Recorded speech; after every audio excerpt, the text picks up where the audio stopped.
नमस्कार, महाकौशल क्लासेस मंडला में आप सभी का स्वागत है। दोस्तों, आज हम संख्या पद्धति के बारे में जानेंगे कि संख्या पद्धति में संख्याओं का वर्गीकरण किस प्रकार से किया गया है। चलिए दोस्तों, आज हम संख्या पद्धति के बारे में जानते हैं। तो दोस्तों, मैं आपको सबसे पहले ये बता दूं कि हमारा माइंड जो होता है 0 से लेके 9 तक के डिजिटों का कैलकुलेशन करता है, जबकि कंप्यूटर जो होता है 0 से लेके 1 तक, 0 और 1 मतलब बाइनरी डिजिट पे कैलकुलेशन करता है। तो सबसे पहले मैं आपको बता दूं अंक और संख्या में क्या डिफरेंस होता है। आपने देखा होगा कि अंक जो होते हैं 0 से लेके 0, 1, 2, 3 डैश डैश डैश 9 तक, ये सिंगल डिजिट जो अंक होते हैं उन्हें हम अंक कहते हैं, जिसमें 0, 1, 2, 3 से लेके 9 मतलब टोटल हम कह सकते हैं टोटल 10 जो होते हैं वो क्या होते हैं, अंक होते हैं। जबकि अगर मैं संख्या की बात करूं तो संख्या कैसे बनती है, तो आप कहेंगे संख्या जो बनती है इन्हीं अंकों के समूह से जो एक नया नंबर बनता है उसे हम संख्या कहते हैं। मतलब जैसे कि मैंने एक संख्या ले ली है 10, तो ये इसे हम संख्या कहेंगे, जबकि सिंगल डिजिट क्या होगा, अंक होगा। यही संख्या और अंक में क्या है, अंतर है। तो आइए दोस्तों आगे हम बढ़ते हैं। हमारा दिमाग जो है दशांक पद्धति पे काम करता है। दशांक पद्धति पे काम करता है मतलब इसको हम दशांक पद्धति बोल सकते हैं या फिर दशमलव बोल सकते हैं। दशांक पद्धति मतलब दशांक पद्धति में कितने अंक होते हैं, 10 अंक होते हैं। कहां से लेकर कहां तक, 0 से लेके 0, 1, 2, 3 से लेकर 9 तक टोटल 10 अंक होते हैं जिस पर हमारा दिमाग काम करता है।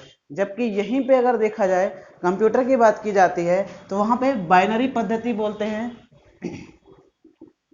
बाइनरी पद्धति पे वर्क करता है, जहां पे टोटल 0 और 1 डिजिट ही चलते हैं। तो आपको इतनी बात समझ में आ गई होगी कि संख्या और अंक में क्या डिफरेंस होता है। हम जो कैलकुलेशन करते हैं इन्हीं दशांक पद्धति 0 से लेकर 9 तक के अंकों पे करते हैं, जबकि कंप्यूटर 0, 1 की पद्धति पे काम करता है। तो आइए हम नंबर का क्लासिफिकेशन करते हैं।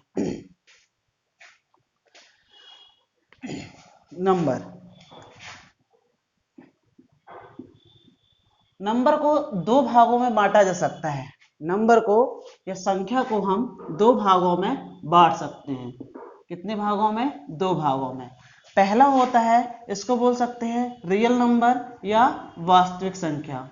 क्या बोल देंगे, वास्तविक संख्या या रियल नंबर। जबकि दूसरी कंडीशन में अगर हम देखें तो इसको बोलेंगे हम अवास्तविक संख्या। क्या बोला जाएगा, अवास्तविक संख्या। अवास्तविक संख्या या इसको ही बोला जा सकता है काल्पनिक संख्या है, काल्पनिक संख्या।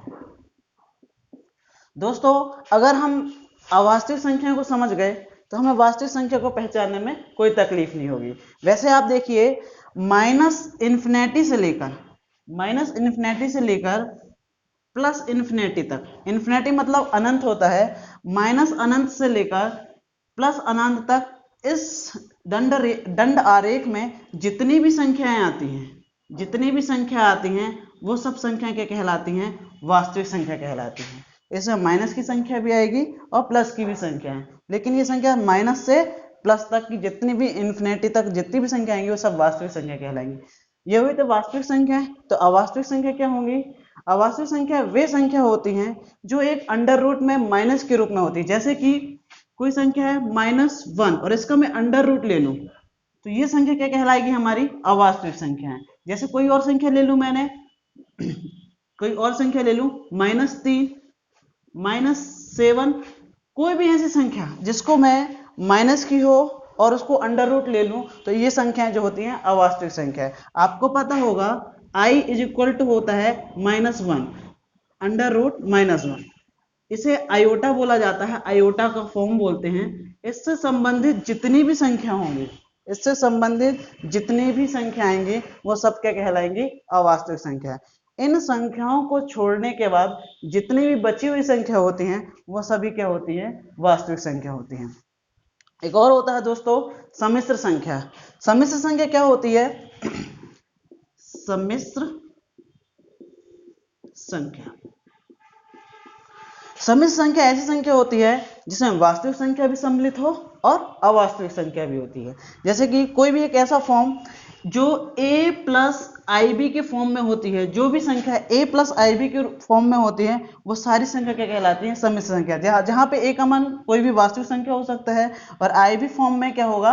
अवास्तविक संख्या। जैसे कि मैंने कोई संख्या ले ली है, क्या ले ली है? 2 प्लस IB, 2 प्लस IB या 2 प्लस 3i ले लूं, तो ये संख्या क्या हो जाएगी? आपकी सम्मिश्र संख्या कहलाएगी। क्या कहलाएगी? आपको सम्मिश्र संख्या। तो आपको आई होप ये आपको बातें समझ में आई होगी कि सम्मिश्र संख्या क्या है, वास्तविक संख्या क्या है, अवास्तविक संख्या क्या होती है। अब आगे बढ़ते हैं। इसका वास्तविक संख्याओं को भी कुछ भागों में बांटा जा सकता है। तो देखिए वास्तविक संख्याओं किस तरीके से बांटा जा सकता है। वास्तविक संख्या को पूर्णांक और दशमलव रूप में बांटा जा सकता है। किस रूप में बांटा जा सकता है? दशमलव रूप में, दशमलव रूप में बांटा जा सकता है। पूर्णांक इसको इंटीजर बोलते हैं, इंटीजर, और इसको बोलते हैं डेसिमल। वास्तविक संख्याओं को पुनः दो भागों में बांटा जा सकता है, पूर्णांक और दशमलव रूप में। दशमलव को भी दो भागों में बांटा जा सकता है। देखिए दशमलव को कितने भागों में बांटा जा सकता है? दो भागों में बांटा जा सकता है। एक होती है शांत दशमलव, शांत दशमलव, और दूसरा होता है अशांत दशमलव, अशांत दशमलव। मैं आपको पूरी बातें एक सीरीज से समझाऊंगा, आप इस बात को समझने की कोशिश कीजिएगा। देखिए शांत दशमलव और अशांत दशमलव, अशांत दशमलव को भी दो भागों में बांटा जा सकता है। कौन कौन से भागों में बांटा जा सकता है? देखिए अशांत में एक होगा अशांत आवर्ती, आवर्ती, आवर्ती अशांत दशमलव,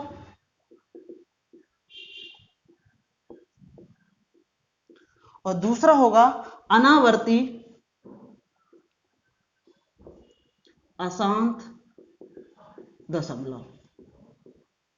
आपको ये बात समझ में नहीं आई होगी जो मैंने यहाँ पे शब्दों के रूप में लिखा है। अब इसको मैं आपको समझाने की कोशिश करता हूँ। देखिए अशांत दशमलव को भी दो भागों में बांटा जा सकता है, एक आवर्ती अशांत दशमलव में और एक अनावर्ती अशांत दशमलव में। तो सबसे पहले मैं आपको शांत दशमलव बता दूं कि शांत दशमलव होता क्या है। तो डेसिमल संख्याएं वो संख्या होती हैं जो 0 से लेके 9 तक की संख्या होती है, मतलब दशांक पद्धति में जो होती है वो दशमलव पद्धति, दशांक डेसिमल संख्याएं कहलाती हैं। इसको भी शांत दशमलव और अशांत दशमलव में डिवाइड किया जा सकता है। तो शांत दशमलव ऐसी संख्या होती है, जैसे कोई संख्या को मैंने फ्रैक्शन फॉर्म में लिया, जैसे कि मैंने लिया इसको 1/2, क्या ले लिया? 1/2। तो जब हम 2 को 1 में भाग देंगे पूरा पूरा भाग चला जाएगा। कितनी बार चला जाएगा?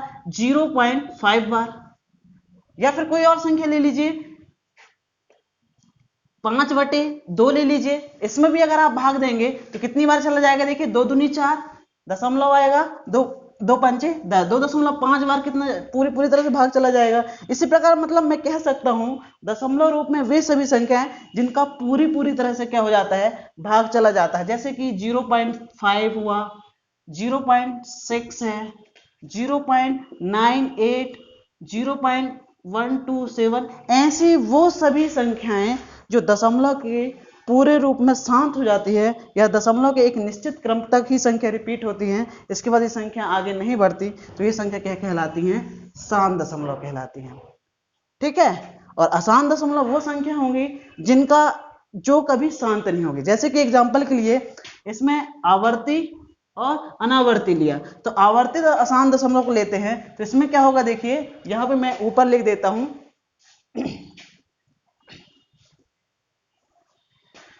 आवर्ती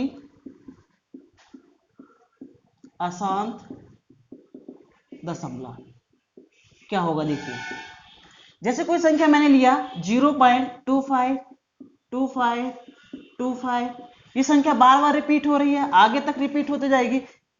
ऐसी कोई संख्या ले लूं 0.76, 76, 76, इस तरीके से संख्या बार बार रिपीट हो रही है, और इसी को मैं इस रूप में लिख सकता हूं 0.25 के ऊपर बार।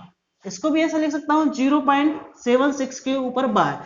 ये जो संख्या कहलाती हैं आवर्ती है, लेकिन अशांत है। अशांत मतलब ये संख्या बार बार रिपीट हो रही है, ठीक है। और आवर्ती क्यों है? क्योंकि ये संख्या बार बार यही रिपीट हो रही है, तो ये अशांत भी है, जो शांत नहीं हो रही है। पुनरावृत्ति के कारण ये आवर्ती और फ्रैक्शन के रूप में है, मतलब दशमलव रूप में, इसलिए इनको बोला जाता है अशांत आवर्ती दशमलव। इसी प्रकार अगर देखूं मैं अनावर्ती अशांत दशमलव क्या होती हैं, तो आप देखेंगे ऐसी वे संख्याएं जिनकी पुनरावृत्ति एक निश्चित क्रम में नहीं होती, बस बढ़ते ही जाती है। जैसे कि एग्जांपल के लिए मैं ले लूं यहाँ पे अनावर्ती अशांत दशमलव क्या होगा। देखिए ऐसी संख्या है, जैसे मैं दशमलव के रूप में ऐसी संख्या लूं 0.12357935255 ऐसे आगे तक बढ़ते ही जाए, ये संख्या कभी शांत ही ना हो। जैसे कोई संख्या और ले लूं मैं 0.59765432 आगे तक बढ़ते ही जाए, लेकिन ये संख्या कभी भी रिपीट ना हो, तो ये संख्या क्या कहलाएंगी? अशांत अनावर्ती दशमलव कहलाएंगे। आई होप आपको ये बातें समझ में आई होंगी।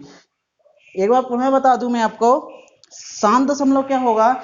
ऐसी संख्याएं जो एक निश्चित दशमलव के बाद एक निश्चित संख्या के बाद क्या होती है? संख्या शांत हो जाती है, जिनकी पुनरावृत्ति नहीं होती और एक निश्चित क्रम के बाद ही क्या हो जाती है? शांत हो जाती है। जैसे कि कोई और संख्या ले लेता हूं मैं, आप किसी संख्या में, जैसे आपने 2 में 5 का भाग देंगे, 2 में 5 का भाग देंगे तो ऐसे ही देंगे, 2 पे 5 का भाग नहीं जाएगा, दशमलव लेंगे, दशमलव लगाते ही क्या हो जाएगा? शून्य हो जाएगा, तो ये 20 हो जाएगा। 5 का भाग देंगे कितनी बार चला जाएगा? 4 बार, 5 चौके 20, ये संख्या पूरी तरह से भाग चला गया, मतलब ये क्या हो गई? शांत हो गई। लेकिन ये संख्याएं ऐसी हैं जिन पर आप भाग देते जाएंगे, ये संख्या आगे बढ़ती ही जाएगी, लेकिन कभी शांत नहीं होगी। लेकिन ये आवर्ती है, मतलब वही संख्या रिपीट होगी, इन संख्याओं की पुनरावृत्ति होगी। जबकि अगर मैं अनावर्ती अशांत दशमलव की बात करूं, तो अगर आप इन संख्याओं पे भाग देते जाएंगे, ये संख्या कभी भी शांत नहीं होगी। तो इन संख्याओं को हम क्या कहते हैं? अशांत अनावर्ती दशमलव कहते हैं। इसके बाद मैं आपको बता दूं कि जो परिमेय संख्या है, पूर्णांक संख्या, जो हम वास्तविक संख्या है, उसको ही परिमेय संख्या और अपरिमेय संख्या के रूप में डिवाइड किया जा सकता है। जैसे परिमेय संख्या, मैं आपको बता दूं ये परिमेय संख्या क्या होती है। परिमेय संख्या और एक और होता है अपरिमेय संख्या। ये वास्तविक संख्या का ही एक रूप है। इसको इस प्रकार से कहा जा सकता है कि वास्तविक संख्या को भी एक बार पुनः परिमेय संख्या और अपरिमेय संख्या के रूप में डिवाइड किया जा सकता है। तो देखिए परिमेय संख्या क्या होंगी? परिमेय संख्या जितनी भी शांत दशमलव वाली संख्या होंगी, जितनी भी शांत दशमलव वाली संख्या होंगी, वो सभी की सभी क्या कहलाएंगी? परिमेय संख्या कहलाएंगी। इसको रैशनल नंबर बोलते हैं। जितनी भी शांत दशमलव वाली संख्या होंगी, जिनका पूरी तरह से भाग चला जाता है और जिनको हम p बटे q के रूप में लिख सकते हैं, वो सभी संख्या क्या कहलाती है? परिमेय संख्या कहलाती है। क्योंकि परिमेय संख्या की परिभाषा ये है कि ऐसी वे सभी संख्याएं जो p बटे q के रूप में लिखी जा सकती हैं, वे सभी संख्याएं जिन्हें p बटे q के रूप में लिखी जा सकती हैं, क्या कहलाती हैं? परिमेय संख्या कहलाती हैं। जहां पे q का मान कभी भी 0 नहीं हो सकता। क्या नहीं हो सकता? q का मान कभी भी 0 नहीं हो सकता। अगर q का मान 0 हुआ तो ये संख्या कभी परिमेय संख्या नहीं होगी। चलिए आगे देखते हैं। अब देखिए, जबकि p का मान क्या होगा? एक पूर्णांक होगा, तो हम यहां कह सकते हैं q का मान भी क्या होगा? एक पूर्णांक होगा। अगर q का मान पूर्णांक नहीं हुआ तो ये संख्या क्या होगी? परिमेय संख्या नहीं होगी। और अपरिमेय संख्या वे होंगी जिसमें क्या होगा? q का मान 0 हो सकता है, q का मान 0 हो सकता है। जैसे कोई संख्या मैंने ली 1/0, इसको पता है कि आपको इसको इन्फिनिटी के रूप में व्यक्त कर सकते हैं, तो ये सारी संख्या क्या है? अपरिमेय संख्या। और एक बात मैं आपको बता दूं, ये अशांत दशमलव के अंतर्गत जितनी भी अनावर्ती अशांत दशमलव संख्या आती हैं, ऐसी संख्याएं जितनी भी अनावर्ती अशांत दशमलव के रूप में आती हैं, वो सभी संख्या क्या कहलाती हैं? अपरिमेय संख्या कहलाती है। और इन अपरिमेय संख्याओं को कभी भी p बटे q के रूप में परिवर्तित या दिखाया नहीं जा सकता, प्रदर्शित नहीं किया जा सकता, प्रदर्शित नहीं किया जा सकता।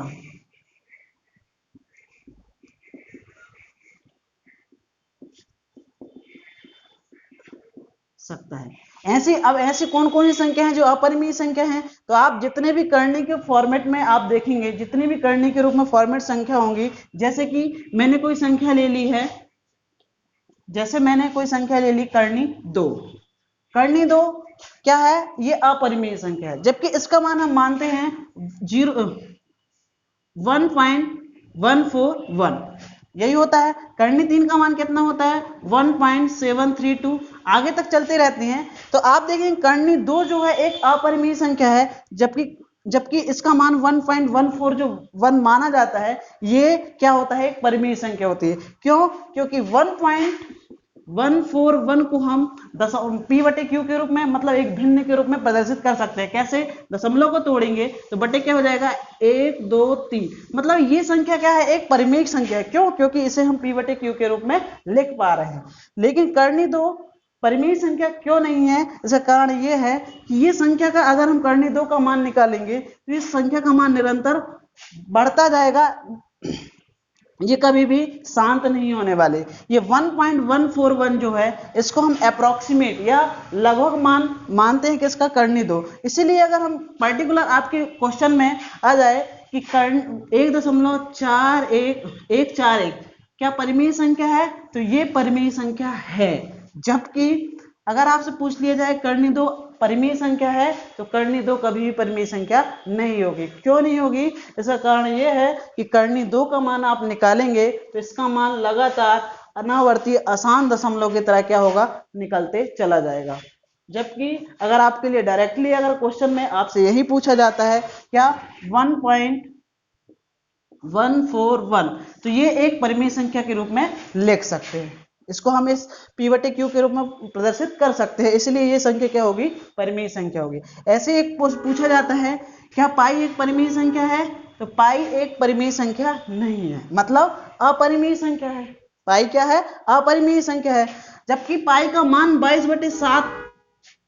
22/7 जो है क्या है? एक परिमेय संख्या है। क्यों है? क्योंकि इसे हम p/q के रूप में लिख सकते हैं। अब आप कहेंगे कि पाई परिमेय संख्या है, अपरिमेय संख्या है, जबकि 22/7 परिमेय संख्या है। चूंकि ये 22/7 पाई का मान फिक्स नहीं है, ये लगभग मान है, इसको मान लिया गया है। जबकि पाई का मान आप देखेंगे 3.1416 ऐसा करके लगातार मिलियन डिजिट तक इसका मान निकलता रहता है। तो इसको हम कभी भी p/q के रूप में नहीं दिखा सकते। किस रूप में नहीं दिखा सकते? p/q के रूप में नहीं दिखा सकते। इसलिए पाई एक क्या है?